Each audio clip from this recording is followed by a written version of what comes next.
Okay. Hello, everyone out there in Fathering Together's community.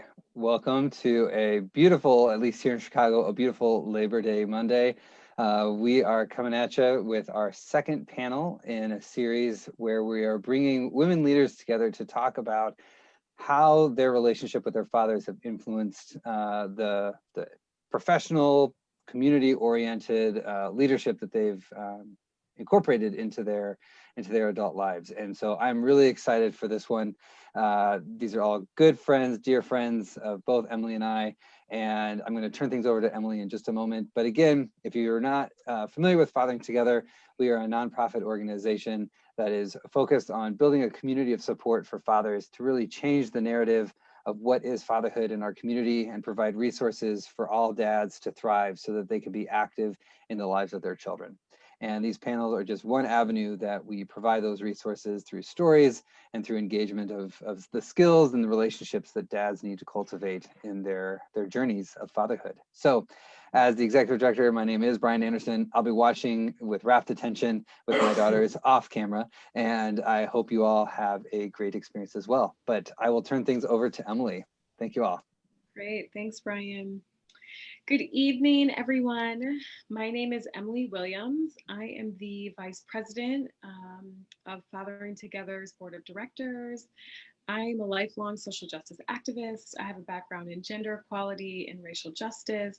And I am a daughter who was raised primarily by her father. So Fathering Together's mission is really important and personal to me. I'm super excited to be here with our very highly esteemed panelists. This is the second panel in a series of 3 discussions. Tonight, we're focused on how dads can encourage their daughters to adopt social justice values, and then perhaps encourage them to take up social justice professionally in their careers. And our 3 panelists will share a lot of important insight on how to do that. So first we have Barbara Barreno-Pachel. She's with the State of Illinois Human Rights Commission. Hello, Barbara. Hi, everyone. We have Ruth Lopez McCarthy. She is the managing attorney with the Legal Protection Fund. Hi, Ruth. Hi, everyone. And then we have Katie McFadden, who's the deputy director of the Sierra Club Illinois chapter. Hey guys, good evening. Okay, great. So thank you all for being here. I think it's really important for us, to get a sense of your father as we go into this discussion about how your father has influenced you, not only to adopt social justice values, but to take up social justice professionally, which I'm sure you all know is a different commitment, right? Because in many ways, then our career means more than just going to work from 9 to 5 and collecting a paycheck, right? Oftentimes our considerations are different. We're thinking about who's impacted, right? How can we make people's lives better? What are all of the, the conflicts or, what's at stake when we go to work, right? So, with that in mind, how would you describe your dad and what kind of father was he? And Barbara, if it's okay with you, I think we'll start with you. Is that all right, Barbara? Sure. Thank you, Emily, and thank you all for being here. I'd like to start off by saying that my views tonight in this panel are my own and do not reflect or represent the views of the Illinois Human Rights Commission. It's very much a pleasure of mine to speak about my father, Romulo Barreno, who is an immigrant from Ecuador. 50 years ago, he came to the United States to study and now has children who have all graduated from college, and I'm an attorney and policy advocate. And he's just someone who really instilled the value and power of education. Knowledge is power, information is power, and his whole life has been about pursuing education. That's why he came to the US, and that's what he's instilled in us and all 5 of us here in the US. And I know in my heart that the person I am today, I wouldn't be where I am today without him and the incredible influence he's had on my career and just pursuing different steps that are challenging And I would never have thought I would be where I am today without him. So I'll stop there, but I look forward to speaking more about him and the tremendous influence he's had on my life. Great, great. Thank you, Barbara. Yeah, and I can see how your father's life experience of immigrating to the US from Ecuador and then really valuing and prioritizing education himself would definitely have an influence on you and then also your siblings. So thank you for that. Okay, Katie, how about we go to you next? Sure. So my dad, Tracy McFadden, if I think about the household he grew up in, and he grew up with his father, my grandfather was a union activist. And so politics and social justice were like very part of the kitchen table and just every table, honestly, for him. And so that was something that obviously was brought to our household. And I think a lot about his focus, yes, also being on education, like Barbara said, but really on the like making the next generation better and having more opportunities. And so, while his father, didn't get to go to college, the fact that my dad did, and then, try to provide opportunities like that and emphasizing that was definitely something he talked a lot about. And while he didn't have a career in social justice, it is so much of who my father is. And I think a huge reason, if not the reason, why I do what I do now. Yeah, great. Thank you. And I love how you said, I think referring to your grandfather, that union and politics, that was just part of the discussion at every table for your grandfather, right? So it sounds like in some ways, without understanding the union business and politics, then how could you know your grandfather, right? That's kind of what it sounded like when you shared that. Thank you. Okay, Ruth, let's hear from you. Hi, everyone. Yes, thank you for having me on the panel and for being with all of my lovely and wonderful friends here. My father is Oscar Lopez, and he's somebody who is actually the reason that I am an attorney and that I work in immigration.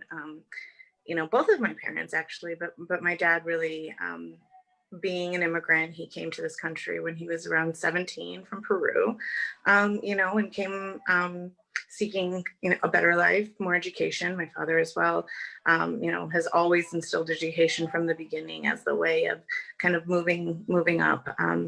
He came as very poor as an immigrant and built a life here. But actually had some concern and some issues with immigration when I was a kid. And, that was the reason that that in the future, I am now an immigration attorney and I work in immigration policy and advocacy. And I have since I graduated from college. So, for close to 17 years, the work that I've done has been influenced by my father and my parents and my family and those around me. And, just always seeking and finding a way to make this country and make this world a better place for immigrants. And my dad helped, not just as, because he is an immigrant when he went through, but showing and living his life and just working, right? My dad was a factory worker and has been, for as long as I've known, he's the smartest man I've known, but he wasn't able to go to school because he had to work and provide. So, he's really, to me, somebody who has only shown selflessness for his family, but also just a drive and a passion and a desire. And those are all things that I take with me in my work. And again, the reason why I do the work I do. Mm-hmm. Yeah, thanks for that, Ruth. And that helps me to kind of reflect on my own experience. Just knowing that, like, when I see, my grandparents, for example, they migrated from Mississippi to Wisconsin in search of a better life, right? And then I know that, my father felt a lot of pressure to like get a good education and then succeed. And then so when it comes to me, I had this moment where I really reflected on both generations and thought, wow, they have worked so hard to create opportunities for me and for my siblings. And so that's something also that I just, can't take for granted, right? And so, I think it really speaks to how much the experiences in really everyone's response. You know, it speaks to how much the experiences of our grandparents, of our parents, and even the loved ones around us, you know, influences our decisions to make the world a better place, right? And often through the pursuit of social justice. And, you know, I think in some ways, you know, we can be really privileged in some ways to also make a career out of social justice pursuits, right? So, okay, great. All right, thank you. So, you know, the next question is we really just want to get to know a little bit more about your career and how you all have gotten to the point where you are now. So we heard your titles and where you all are working now, which is all very impressive and great accomplishments by all of you. So just tell us a little bit more about your career path and also just more about yourself and what you do professionally. So Katie, why don't we start with you? Sure. So I always like to tell the story that I think I alluded to why before, but that I sort of knew I was always going to do something around like activism or social justice just because of the household I grew up in. It was just sort of like, which topic do I pick? And so in college, I had a really important moment where, you know, I had a professor who was lecturing about basically about climate change. And I sort of had this moment where everything sort of clicked, where I realized like the only reason why we're not acting on climate justice is because like a few corporations at the top are like making decisions for like the rest of humanity, and they're doing this out of greed. And it sort of fit the same like union household like value set that I had grown up with, but it was just like climate change and environmental justice was sort of like the other topic. And so I had a moment right there where I was like, this is highly unfair, unjust, and like I want to do what I can to work on this issue. And so like literally changed my major the next day. And that's when I decided that environment was the issue I wanted to work on, but it really comes from a core place of like social justice and just like and inequity. And I see it as so connected to so many issues because it is. But anyway, my job is I work for the Sierra Club here in Illinois. And as the deputy director, I both sort of like get to help organizational management and kind of, you know, setting strategy and working with our campaigns. But a big part of what I do is I also work on the political side. So we make endorsements and we help get people elected who are good on the environment. So recognizing that if we, you know, want to take action on these issues, that we have to have elected leaders that care and prioritize these things. So yeah, that's a little bit about what I do. Great, thank you. And that's super important work, Katie. So thank you for working on that. Great, all right. Ruth, how about we go to you next? Yeah, okay, so remind me the question, Emily. It's our career path, how we got there? Yeah, just tell us a little bit more about yourself professionally and then also like how you've gotten to where you are now. Sure. So I am a managing attorney at the National Immigrant Justice Center, and I run a program called the Legal Protection Fund. How did I get here? So I kind of, you know, like I mentioned, I grew up in Chicago. I was born and raised in Chicago in the Humboldt Park area. And we moved to the north, well, always north side, but a further north in like Old Irving. That's where I grew up. And, you know, for me, you know, we grew up with not a lot of money, and we relied on social services.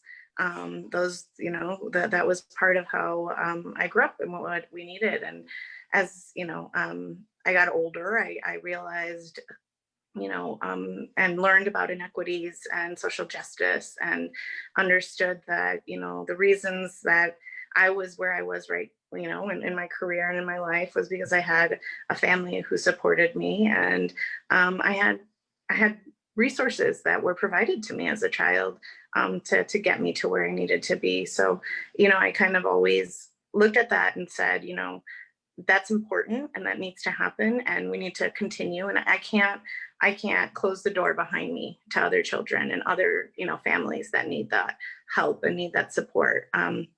Whether it be public housing, whether it be immigration, whether it be, you know, all of these different resources that people need, that we need to continue to fight for them and for us, right? All of that really always led me to figure out how could I help, right? So after college, I became a community organizer, realizing that, you know, I knew I wanted to help people.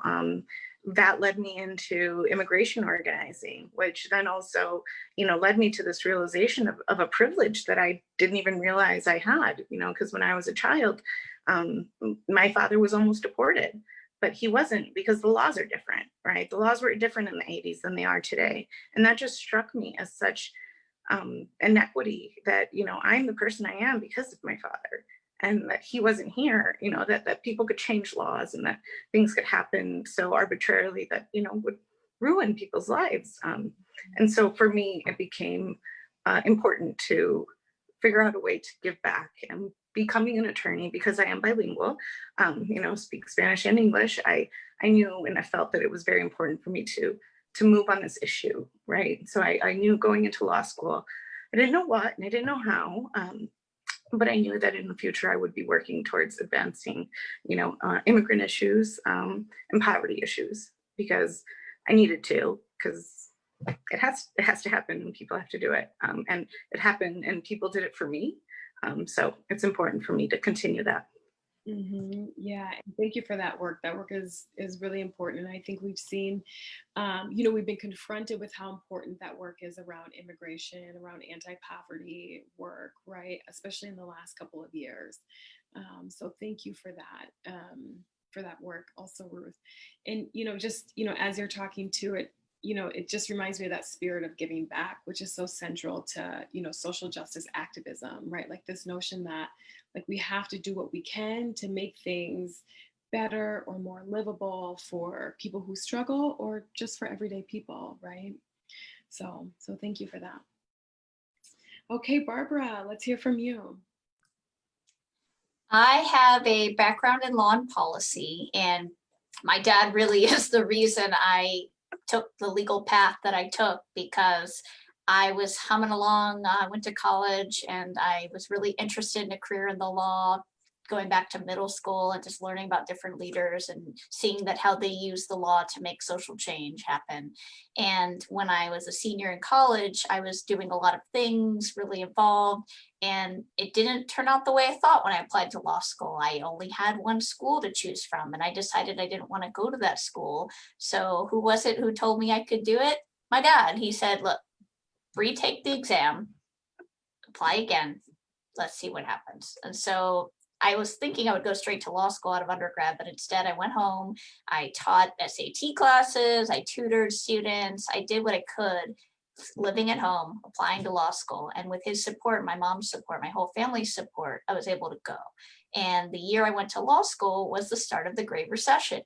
So going into law school, I thought, oh goodness, what's going to happen here? And so I just worked as hard as I can. And I was thinking about how hard he must have worked when he came here 50 years ago, barely knowing any English, learning English, studying electrical engineering, which is not an easy subject. And I thought, okay, I could do this. Yes, it's a very difficult time in our country. Hope I can get a job. Let's do this. And so I studied hard, and I was able to make the law review and work at a law firm because debt. Took on a lot of student debt. And so during that time, I was really starting to formulate some views about what I could do to help others. And I was thinking about him and thinking about what he had done to overcome some hardships and how he was able to become a US citizen and work for the federal government. I had an internship with the State Department. And then as I was at the law firm, I was thinking, okay, how can I use the skills? How can I use the education? And I thought of him again when I decided to go to policy school. So in my 4th year at the law firm, I decided I would pivot. I would do a policy degree at the University of Chicago. So I left my law firm career. I went to the University of Chicago, did a 2-year MPP, and I did a program called New Leaders Council, which all of us on this panel are familiar with. It's an incredible organization. If you haven't heard of it, New Leaders Council, NLC, check it out. And I did other programs to kind of figure out how I could pivot from being a law firm attorney to something else. during my law firm career, I had represented immigrants seeking asylum. And that was really important to me because these are people who had harrowing life experiences coming to seek refuge in the United States, hoping for a better life, but running into some obstacles, you know, once they get here with the legal process. And luckily I was able to represent some of them, and many of them were successful. And I was thinking, okay, well, what can I do? And so I ended up going to civil rights as an area where I could really add value and be helpful to people with my legal degree and the policy degree that I had. So I spent 2 years at the Lawyers Committee for Civil Rights working on housing issues impacting people who had been victims of housing discrimination, which is endemic in this country. And a year ago, I was appointed by Governor Pritzker to the Illinois Human Rights Commission, whose mission is to promote freedom from discrimination. So my whole career has been about promoting freedom from discrimination, promoting civil rights and the rule of law, and respecting the process. So I'm thankful to have the opportunity to serve the people of Illinois in this neutral fact finder role, adjudicator role. And I think a lot about my dad and his service, going from Ecuador to the US, and then ultimately serving in the federal government at the Federal Energy Regulatory Commission. And I too am very privileged and honored to serve as well. And as I think about the future, I really want to make sure everything I do is in service of others. I'm very privileged, I have a great life. I want to make sure as many people have as great a life, or a better life than I have, because we all need this. We all need to be able to feel good about our lives and what we do, that we have enough food to eat, that we have health care, that we have all these things that we need to live the best lives we can, and that we all have the same access to resources. And that's very important to me, the equity. So I think about them a lot when I think about the roles that I've had and what I'd like to do in the longer term, and what I do now. Great. Thank you for that, Barbara. What a noble career trajectory that you're on and that you've been on. And I just think about the Illinois Human Rights Commission and human rights commissions all over the country, and they play such an important role because, you know, sometimes in institutions where people are discriminated against and they can't access justice within those institutions, right? One does need some external accountability. And I see the Human Rights Commission as playing that role of bringing in the external accountability to situations where discrimination has taken place. And, you know, I just love, Barbara, how you share so much about your father, because it seems clear that he was, you know, a real model and source of inspiration for you. And I can really relate to that, having that moment of like, oh man, okay, so my career plans didn't go exactly as I thought they would. And then, you know, the first person that I turned to is my dad, you know, and then somehow just in some, you know, something that seems like really simple advice, like take the test again, you know, somehow wasn't apparent to me until, you know, until I talked to my father. So it's kind of sweet how they can, you know, kind of play those kinds of roles for us, you know, even as we grow. So, all right, you know, I think this notion of social justice sometimes, you know, gets critiqued, or maybe it's seen as just trendy, like it's kind of the topic of the moment. And, you know, in some ways it can mean a lot of different things for different people. You know, I think in this moment, following, you know, the recent racial justice protests, you know, the crises around immigration that, you know, we've seen over the last year, just this moment of real reckoning with climate change, right? I mean, we're seeing, you know, situations or disasters related to climate almost every day, right? From the hurricanes to the wildfires to just some of the hottest temperatures on record, even in the last few days. So, you know, I'm really curious to know from you three, you know, what social justice means to you. And then, you know, if there's any way that your father has influenced that, you know, how. But I think just to start, I think it would be really insightful to hear what social justice means to the three of you. So let's see here. Ruth, how about we start with you?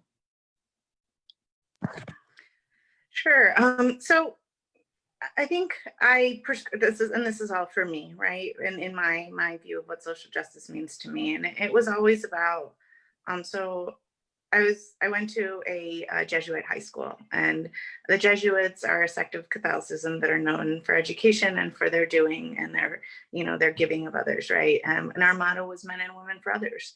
And that stuck with me, right? That was something that to me, in terms of social justice means, that we work for others, we treat others, we're there to help and help our fellow human, our fellow man. But I take it one step further, and it's not just to help, it's also to teach and to learn and to grow, right? So it's not, I don't feel in my work that I help. That's not enough, right? And that work is also about cultivating leadership. It's about cultivating community. It's about creating a world that is just in a way that, we. And what does that mean? That there's equity, that there's parity, that people are seen for who they are, and not for their skill, their wealth, or the things that aren't their person. So I've always thought for myself, that's what social justice is. It's about helping others in however possible, about working with community, about building trust, building leadership, building the consensus, right, of what a community needs and builds for itself, right? So that's, it's still formulating, and I think it always is changing and growing. I'm not one to say that I know the end all be all at all. Like I'm always out searching for somebody to prove me wrong and to show me and to teach me something new. And I think, that's really just being open, being accepting, and being strong in convictions. I think that's another part of what social justice means to me, is understanding what's right, what's wrong, and holding that to a higher degree, and being that person that it matters, and that those issues matter, and that you're there for them. Yeah, that's so good. I feel like that's such a powerful statement, to, standing up for, what's right, what's wrong, having conviction about that, and showing up for those issues.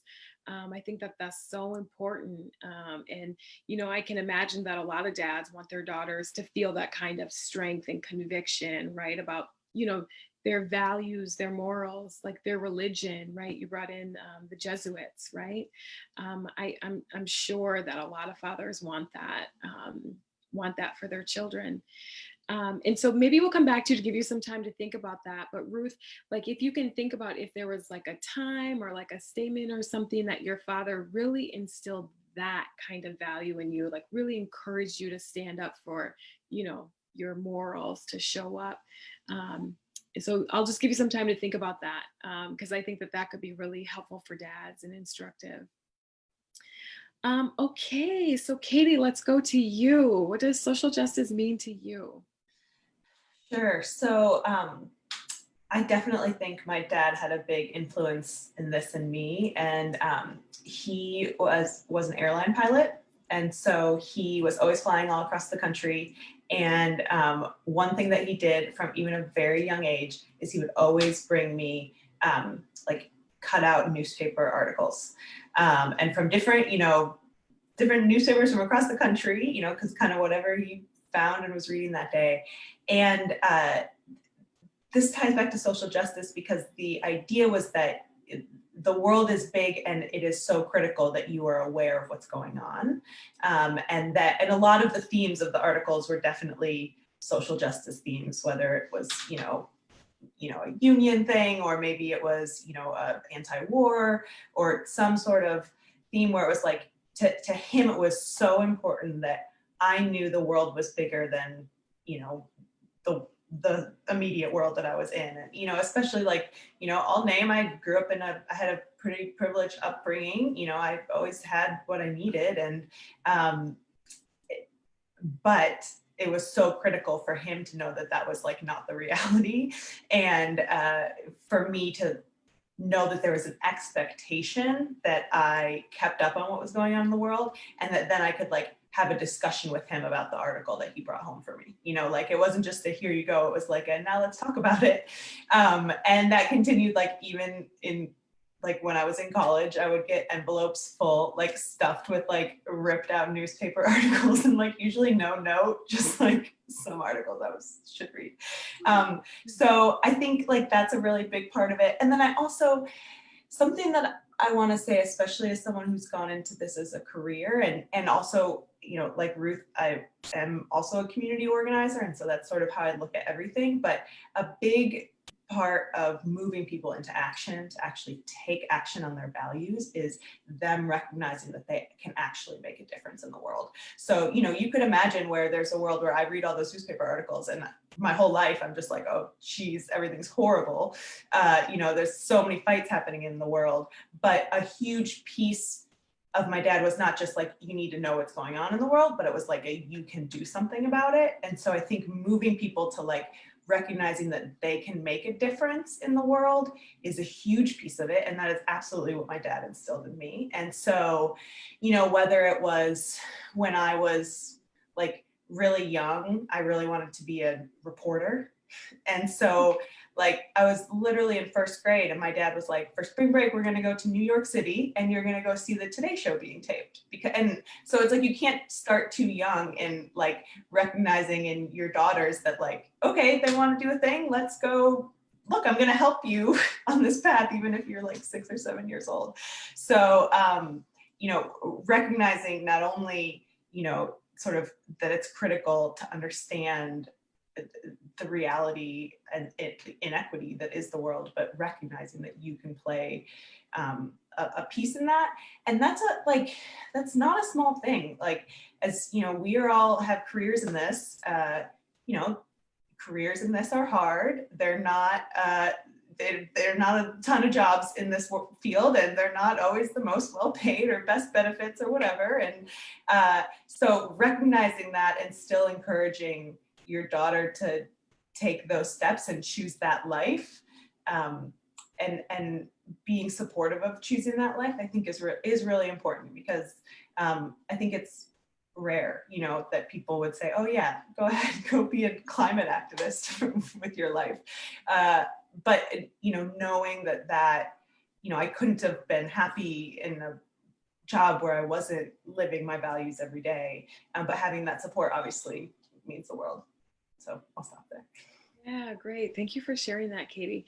You know, what what I think of when you say that your father was an airline pilot, and so he would cut out, you know, newspaper articles from wherever he was, and share them with you. It seems like it really set the expectation for you to engage with what's happening in the world, right? And I think that in like this day and age, that's so important, right? Because, you know, people want to talk about millennials and Gen Z, right? And in the ways in which technology and social media has impacted their, you know, not only their social skills, but their sense of individualism, right?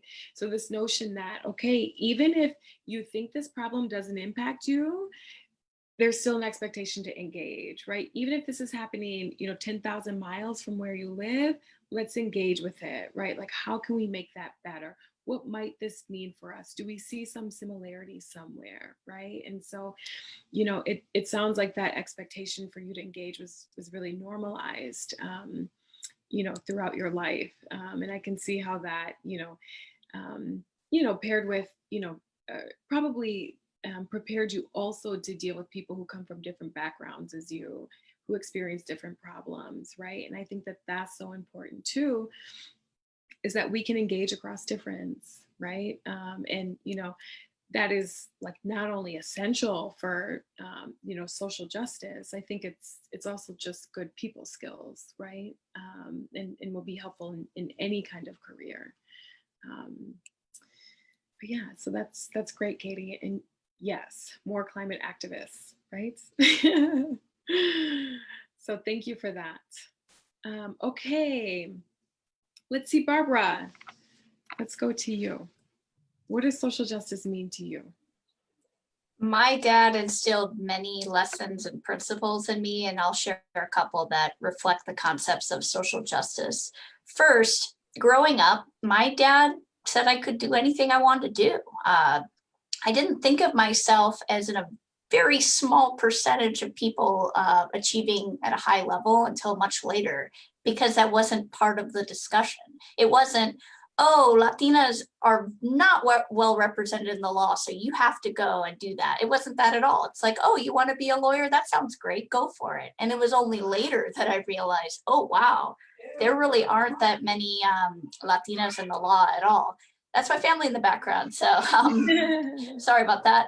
Anyway, so it was great that he taught me that I had to think about things for what they are and not try to think of it as how I would fit in it necessarily, because that could create some limiting beliefs. And so I didn't have any limiting beliefs growing up because he was so supportive and appreciative of my interest in learning and being a better person and serving others. He also exposed me to the world. He would take me everywhere. We would go to the art museum. And I have a formative memory of Diego Rivera, who is a famous Mexican painter, and he had an exhibit at LACMA, the LA County Museum of Art. I'm from California. And it was amazing to me that I saw, oh, a Mexican painter. And of course, didn't realize until later, like there aren't that many of those that are world renowned, right? That people still look at that art and think, wow, what an amazing artist. I just came back from the Monet exhibit. You know, that's who people think of. It's like, oh, European artists, right? But actually, no, there was a Mexican artist too. It was amazing. And so he exposed me to that. He would take me to the mechanics, their offices and where they took shop and repaired cars. And I would see firsthand negotiating, you know, how did it work? How was he able to get our car fixed and not have to pay a ton of money for it? He taught me the value of $1. When I went to college, he helped me get a credit card. I didn't even know what credit was. Like I showed up and I'm like, oh, that might be a good idea. So I had a debit card and a credit card. I hardly used it, which was good because he didn't really have too much credit card debt because he watched finances so closely. We lived very frugally. There were 5 of us. He had to pay student loans for my older brother and sister, and then student loans again for me. And I learned the value of financial planning. And then I learned later how very difficult it is for people who have 3, 4, 5 children, even 2, even 1, with hefty college bills and tuition expenses. How are they going to afford this and provide for their family? And so he taught me these lessons, and most importantly, generosity. My dad has always given to the church, Catholic Church, to church-related organizations, to nonprofits that provide services to the poor. These are very important tenets of our society, giving, and not charity always, but giving so that people can do. And he's done that forever, like for as long. And, you know, we didn't always have a ton of extra income lying around, but it was so important for him to give to others that it convinced me. I'm like, yeah, I need to do that too. There's always some more. There's always something there. And whether it's by volunteering my time or my, you know, extra income, whatever it may be, I can do more. I can always do more. And I learned that from him. And I always remember, you know, there'd be people, and in Los Angeles, the homeless population is really high right now, but it was pretty substantial back then when I was growing up. And he would always give to people who were asking for money. And that's so important because we have to ask ourselves, well, how'd they get there? And so I learned about social justice from observing him in these interactions with people from all walks of life, whether we're in a wonderful, you know, air conditioned museum, because in California you need air conditioning, it's really hot, you know, to fixing the car or giving to someone on the highway, or like when you get off the highway or the freeway and someone's there selling something, or even not even selling something, just give them a few dollars. You know, I learned about some of the issues that permeate our society, and then I thought to myself, well, what can I do? Because obviously I cannot solve all the problems, no one can, but how can I make the impact that I want to see? And how can I work with others? And how can I support? This is critical. How can I support others who are doing work like Ruth and Katie? I mean, excellent examples of wonderful, committed people who want to promote social justice in 2 related in some ways, but different areas. How can I support them? So he really kind of opened my eyes to the world and the problems in it. And I feel really good now that I can do what I can as a professional and as a volunteer and as someone who can give to others and teach that value to my daughter. So I'm just so indebted to him and the ways he taught us about what society is and what it could be and what I hope it will be. Yeah. Wow. Thanks for that, Barbara. And what I'm thinking about, and hearing, that your father was always giving to the church, giving to causes, giving so that people could do right. Giving to the person who's, standing on the side of the off ramp of the freeway, right? It also garners a sense of compassion, right? Because it's like, in some ways, okay, let's just empathize with these people. Clearly, like, there needs to be, clearly we can make a difference here, right? And it's not necessarily about what the person did or didn't do to get there, but can we make things better right now, right? By giving. So I think that's great. And I also love that you shared those examples of your father taking you to the art museum to see, artists in whom you could see yourself reflected, right? Diego Rivera and his murals. And so that's also, kind of a note to dads that, even just right where we live, there are plenty of resources that can help to give daughters to open their minds, right? Give them greater perspective on, what's happening in the world and who, in fact, is helping to shape the world. Because sometimes if we only look to, mainstream media or mainstream television or, mainstream movies, we don't see everyone represented, right? Or we don't see all the issues represented. But you're right that, cultural institutions, museums, libraries, right? Even, in your case, even going to the mechanic, right? So there are just endless opportunities right around us to open up, our daughters' minds and shape their perspectives. So thank you for that. Ruth, I did ask, did you want to share a story? Yeah. So one of the things, I mean, I feel my social justice, my teaching comes from this, right? Is that every day when I was a child, my father, and he did this with all four of us, my older sister, my little siblings, before we got out of the car, before he left us for the day. And this was hard because my dad worked third shift when I was in high school. He would always say to me, he said, be your best, right? Be your best by being yourself. So every day he would tell me to be my best, and be my best meant being myself. And that, I mean, I am who I am. I am myself, and I've taken that and I've carried that, and have lived a life and led a career that has really always, I think, tracked my values and allowed me to come to the place where I currently am and have the positions I am. But because I am always honest to who I am, being myself and being that, right? And that's the best, is bringing my whole self to everything I do. And I do that a lot. I bring who I am to my relationships, to my work. And it's my dad who always told me that was important. Yeah, and that's so great because, also, Ruth, it's like there's so much pressure, social pressure on girls, right? And so, sometimes that can take them away from, who they actually are, from their values. And so just that piece of, that mantra of your father's, be your best by being yourself, I think is a really powerful one and an impactful one. So thank you for sharing that. It is. Thank you. And I'll just say one thing to fathers and to everyone. I was recently cleaning out an old drawer and I found like a mural that I had done, one of those vision boards, whatever that you would do in 7th grade. And I was having a lot of same thing, right? A lot of trouble with this bullies and girls and different snipes at that point. And my main, what my cutouts out of all the different magazines was that phrase, right? Be your best, be yourself. And that phrase has carried me through lots of difficult times in my life too. Yeah, great. All right, thank you. Okay, so I think maybe we'll do 2 more questions.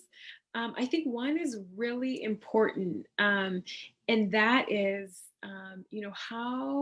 what are ways that your father continues to support you as an adult, in your career, or, maybe in your personal life, that then, supports, or, allows you to be more present in your career, or rather, I should say, perhaps ways that your father supports you in your personal life that then also has an impact on your professional life.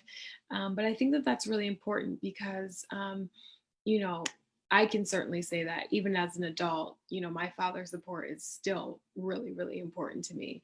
But that's not always the way that we think about parenting, or even childhood for that matter, right? So, um, yeah, so why don't you share with us some ways that your father continues to support you or that you would like his support?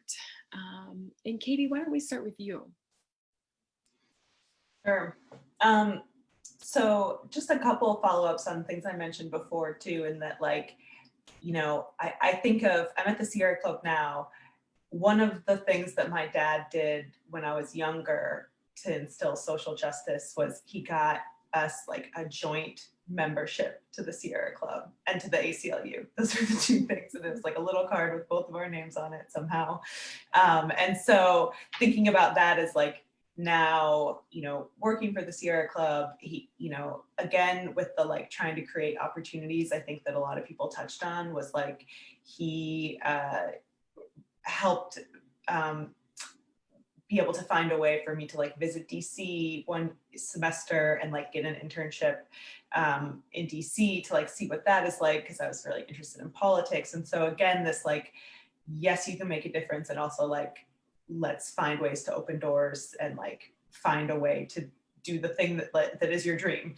And so I think that has a big impact in like getting me to where I am right now, and even to have the dreams that I have right now still, and what my life still can be.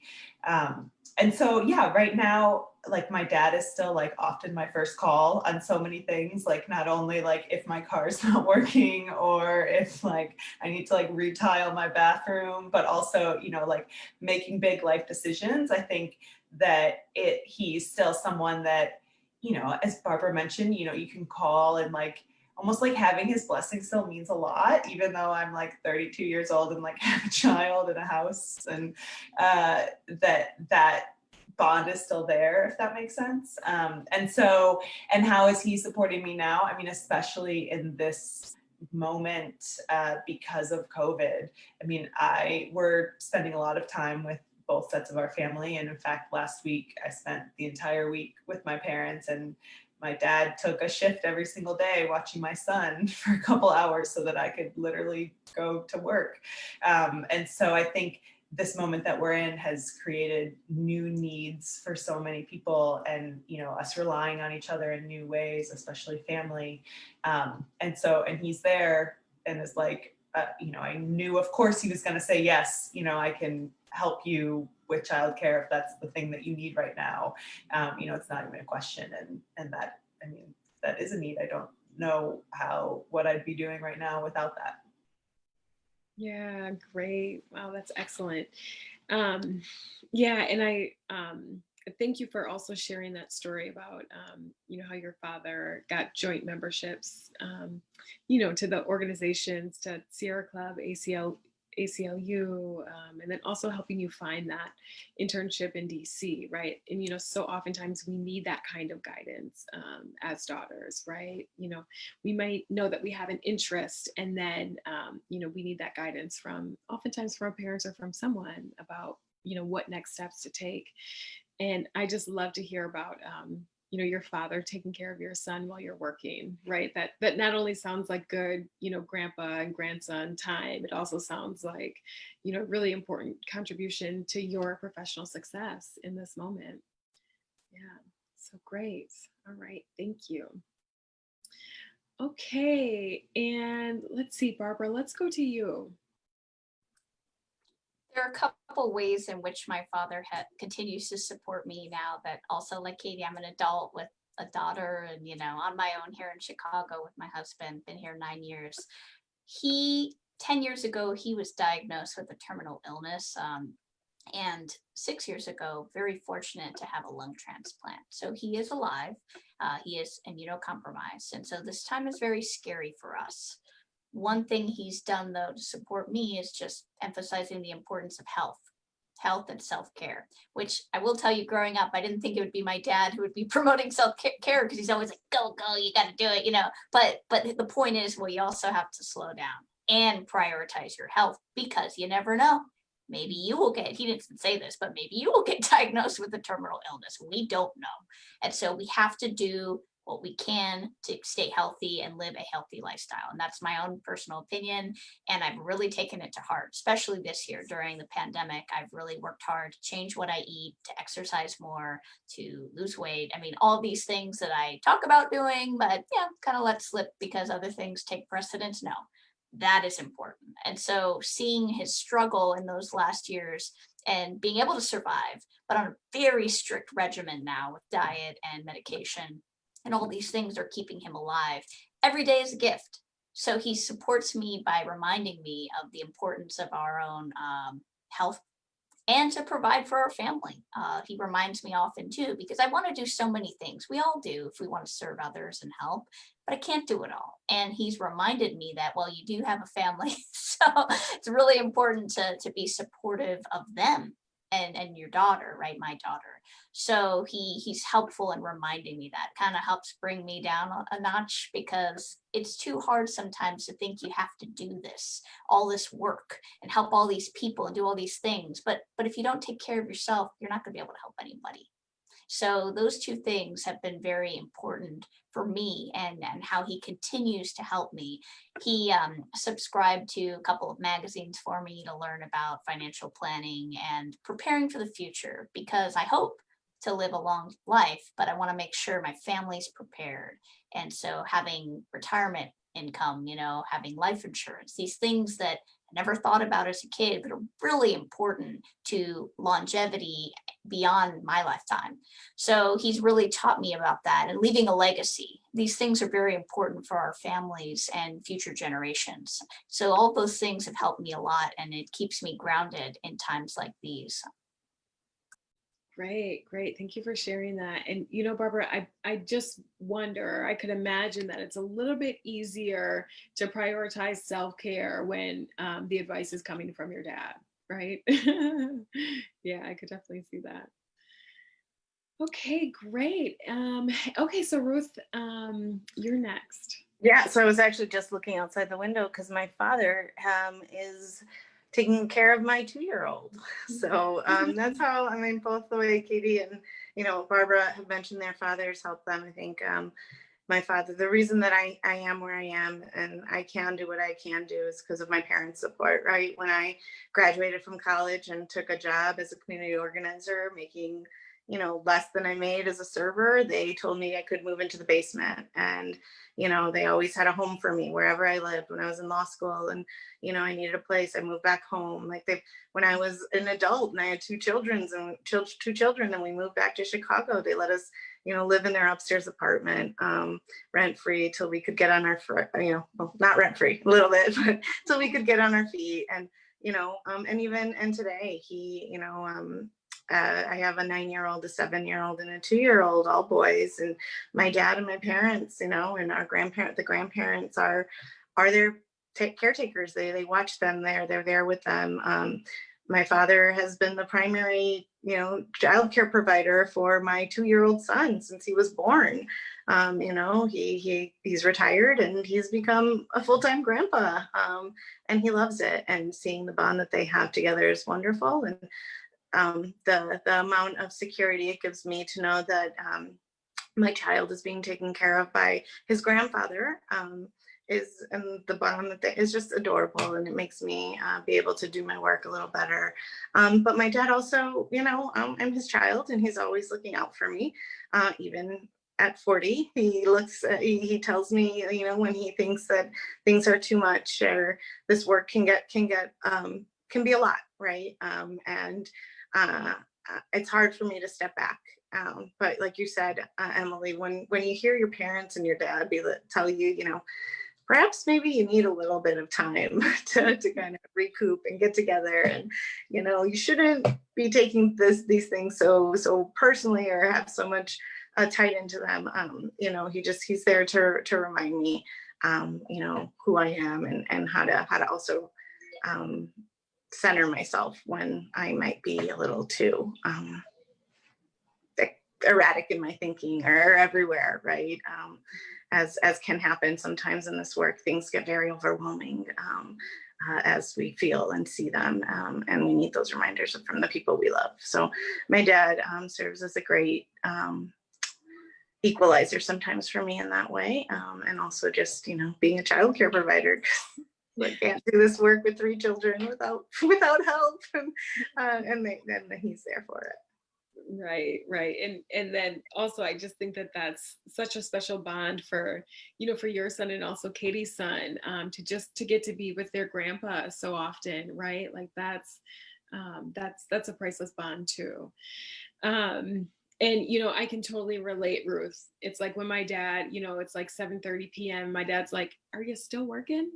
I'm like, "No, actually, I'm wrapping up." Things like that. That it sinks in differently, right? Great. Okay, well, we are just about at time. This has been such a wonderful panel. Thank you so much for sharing your experiences and then also your insight. And I think, just in closing, it would be great if we could hear, any advice that you all would give to fathers who want to encourage their daughters to pursue social justice professionally. What advice would you give them? And Barbara, let's start with you.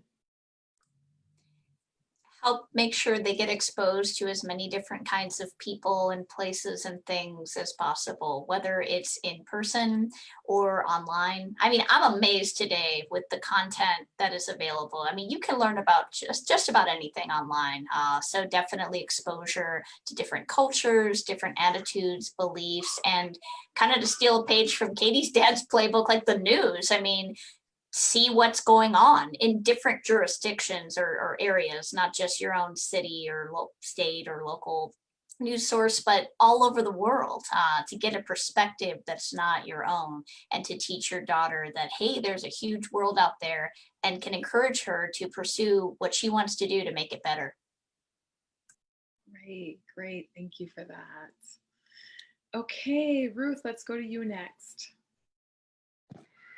So I think I would tell fathers to, encourage their daughters, again, to be themselves, be who they are. If you see that your daughter sparks some interest in something like Katie's father did, and Barbara's, dig into that, really find out what that looks like for them and what that can be, and remind them, that they can be strong. They can be feminine, they can be whoever they want to be. And, wielding power is important, and they can do it, and women can do it. They can wield the power, and they can be wonderful at it. Yeah, definitely. Thank you for that. Okay, Katie.